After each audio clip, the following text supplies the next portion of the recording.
yesterday morning, and then back to England. And what do we do when we're in England, though, right? Yeah, it will go out at some point. Someone just said they have picture, no sound, so maybe it's just a little bit of delay. Sit up, please. Picture frozen, no sound. Okay. Froze.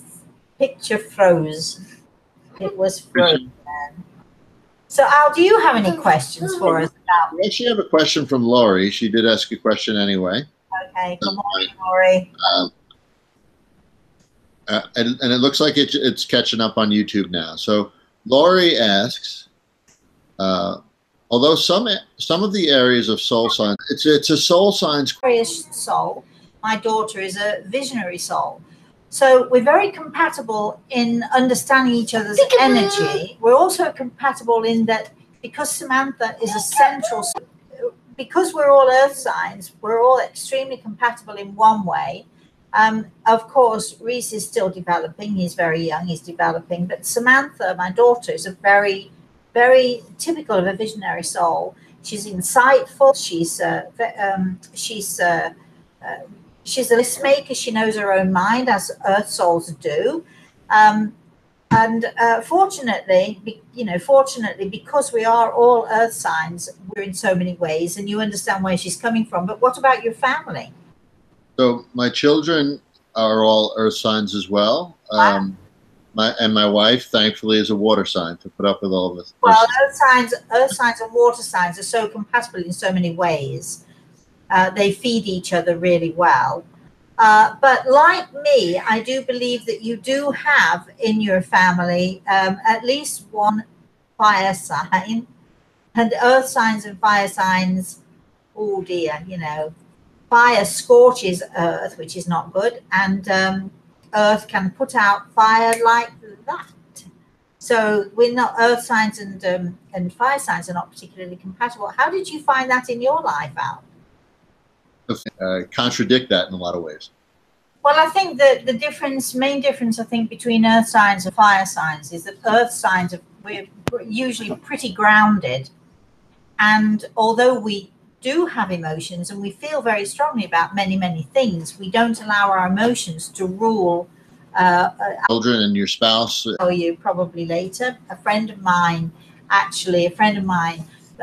found a cat and brought a cat home. A friend of mine's daughter actually found a cat and brought it home. And there was a question of whether she should or should not keep the cat, or because she already has an old cat. So we and also just getting her out of a very deep depression that she's been in. So we'll see about that too. So it was altogether an unusual experience. I also have to tell you that the only reason I went on the London Eye, which is extremely high up in the air, was because my grandson asked me very specifically, Mosey, will you come with me? I have to tell you, anyone out there who is nervous, afraid of heights, or afraid of, what goes on up there, we had a great time, didn't we, Reese? And we had champagne up there as well, didn't we? Did you have champagne too? No. What did you have? Water. Yeah, but we pretended it was champagne, didn't we? And we did a cheers, didn't we? And cheers to the London Eye Ball, and we had a brilliant, brilliant time. And then we went shopping a little bit. Now, this is an experience, Al, I have to tell you. What did Mosey for you when we went shopping? Remember? I brought them back with me. Some bright red Doc Martens. bright red, cherry red. What's red stand for, Reese? Love. Red stands for love. Yeah. So Al, what have you been doing while I've been away? I've been busy still unpacking the house, and we've been doing lots of hiking because it's beautiful out here in the summer. Yeah. Getting to know our neighbors. And I did say if you're not good and quiet. So would you like to say bye-bye to everybody? No. Now? Well, then stop. I had a friend here that there's actually an old line in a song. It's from, believe it or not, the Muppet movie. It says, "There's not a word yet for old friends who've just met." And, the connection sometimes to friends that you've had that you haven't seen in, sort of for people to check into. I mean, I don't not bumpy for me, right, Alan? It's not bumpy for you. So I'm hoping that when it's posted, it's okay, but I'm not sure of that. So we'll see. Keep our fingers crossed then. Yes, exactly. Do you want to ask me anything else now the little one has disappeared? No, but I would love maybe for future broadcasts, astro traveling and when you dream and kind of float and feel like you're floating up there, that'd be a great thing. Carrying this and that and so on. That's great confirmation, because when we do astral travel, we don't necessarily go out into the universe. We can astral travel even to our neighbor. I remember doing some astral travel. A neighbor who was very sick. She had heart issues and she also had trouble with her breathing. And I can remember actually finding myself at some, goodness knows what hour in the night. I remember sort of finding myself walking through a house and going and sitting on a bed and giving her some healing. And a few days later, people are, curious about that. So certainly we could have some questions about that for next week.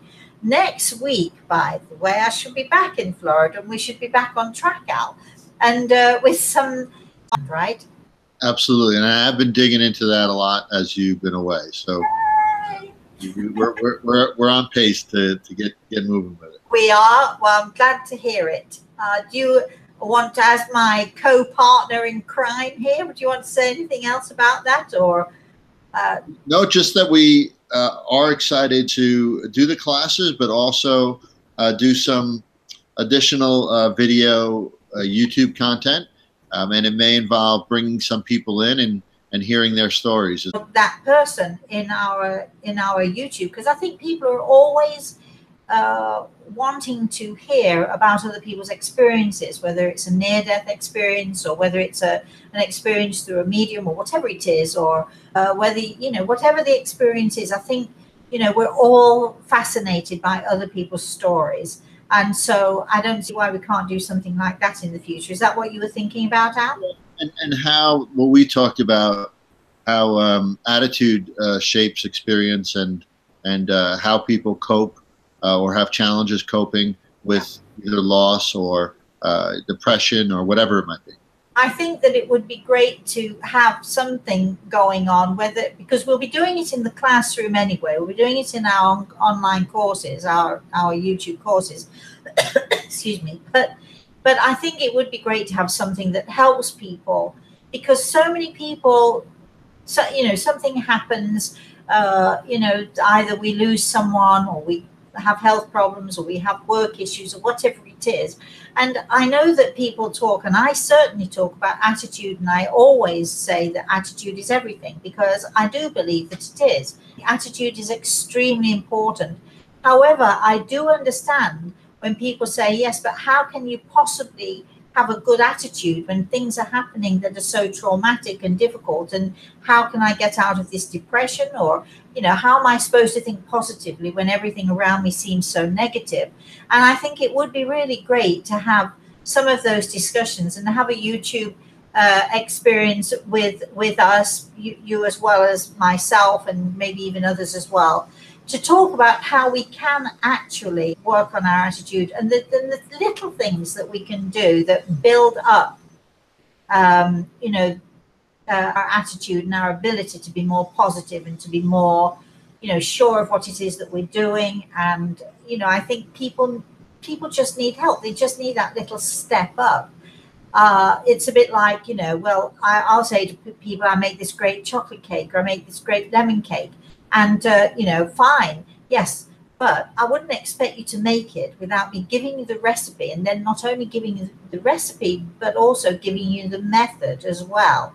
And when we talk about attitude, it's about finding a recipe and then helping people to understand the method to put that recipe into place.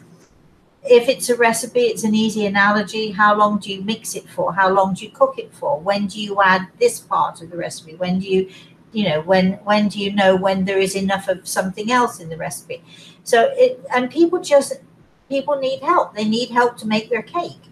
When my daughter was younger and going through boyfriends, and she had a couple of young men who she was attracted to both. She couldn't make up her mind, and what have you. So I again use the analogy, well, this one is a chocolate cake and this one's coffee cake. If you want chocolate cake, you're never going to be happy with it. With the coffee cake, if you want coffee cake, forget the chocolate cake. No matter how good it might be, and no matter how good it looks, you're never going to be fully happy with it because it's not really what you want. And God forbid you should get a seed cake, because that could choke you very clearly. And some people, again, I'm using the analogy with our attitude. Some people have a seed cake attitude. You know, it's really hard to, you can choke on your attitude. You can really, I know people are going to write in and say, I love seed cake. I personally don't, which is why I'm using this analogy. But, you know, what do we do? How can we combat our negativity? What can we actually do? What steps do we need to take one by one to combat this negative situation that we find ourselves in? And I think that makes for a very, very good YouTube experience. And do you agree with that, Al? Would you agree with that?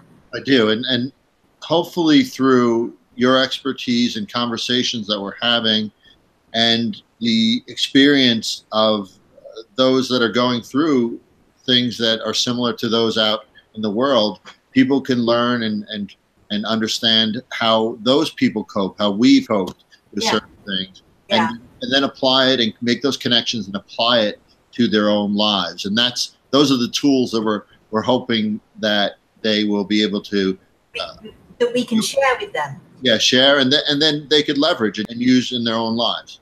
I also think it's really important, though, for people to understand what works for one person does not necessarily work for another person. So, you know, when all of you out there, when you're listening to someone or someone's going through something, it's no good saying, well, when I went through this, I did this and this and this.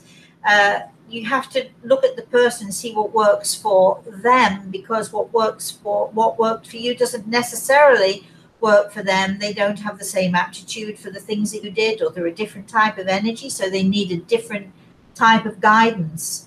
But I think sort of being there to support people and help people. And sometimes it's as simple as saying to somebody, well, if you could, you know, make a list of the things that you want to do or that you want to happen, what would that list be? And literally hand it over to that person to decide what they want about their future, to decide what is right for them, and then help them to put those things in place. I think it's very important. If we're not careful, we get stuck in the idea that, well, if it worked for me, it's going to work for everybody else. And we know that that does not happen. We know that, you know, there is no one formula. There are different formulas for different people. I think that's, you know, that's an important thing to remember. Yes. Okay, we're right about time. Let me just check one last, see if we have any other questions. I don't see anyone. Again, people are saying that they're having trouble viewing, but hopefully, like we said, once we're done and we post, it officially posts. You'll see my grandson at any rate, so that's, you'll see me being a very stern and a very strict grandmother. I think that even though it's been difficult and even though the environment isn't quite what we usually have, I think it was important for me. I just want to say this was important for me because we did try the last couple of weeks, but either there was no Wi-Fi signal or the computer that we were using didn't work or whatever it was. But I want to say that, Al, you were there for me, and I really appreciate that. We did try, people, and we are now back on track. Yahoo! Again. So I just wanted to do this, even though it has been a bit choppy and it's been, you know, my grandson prevented us from really getting down to questions. But as we didn't have any anyway, that worked out perfectly. And he really wanted to do this. And so when this is posted out, the first thing he's going to do is go on YouTube and look for this and watch himself, because he's a real charmer and he likes to see himself on video. So we'll see how that goes. Thank you so much. Thank you to my spirit guide, Grey Eagle. Thank you, Al, for your time. I'll thank my darling boy, because he might actually want to watch this all the way to the end. It's doubtful, though. When he says goodbye, he's probably going to click off, and that's going to be all he's going to watch. But in the future, when he's an old man and I'm not here anymore. He may want to watch this. So he is my darling boy, and I was very thrilled that he wanted to do this on YouTube. So I hope you're all being very patient with me and bear with me. I mean, I'm a grandmother, so it's nice for me to be able to show my darling boy in all his glory. I know he looks like a little girl with all that curly hair, but actually he looks really, to me, he looks like a perfect angel, which he isn't, of course, but to me he is. Thank you, Al. Thank you. I appreciate you joining me today. I have no idea how to switch this thing off, so you're going to have to do all of that for me. I will. Everybody disappeared, and they've left me with a computer and an old keyboard. I've no idea how to work. So I will say goodbye for now, and until I see you again next week, please, please, please have a very, very, very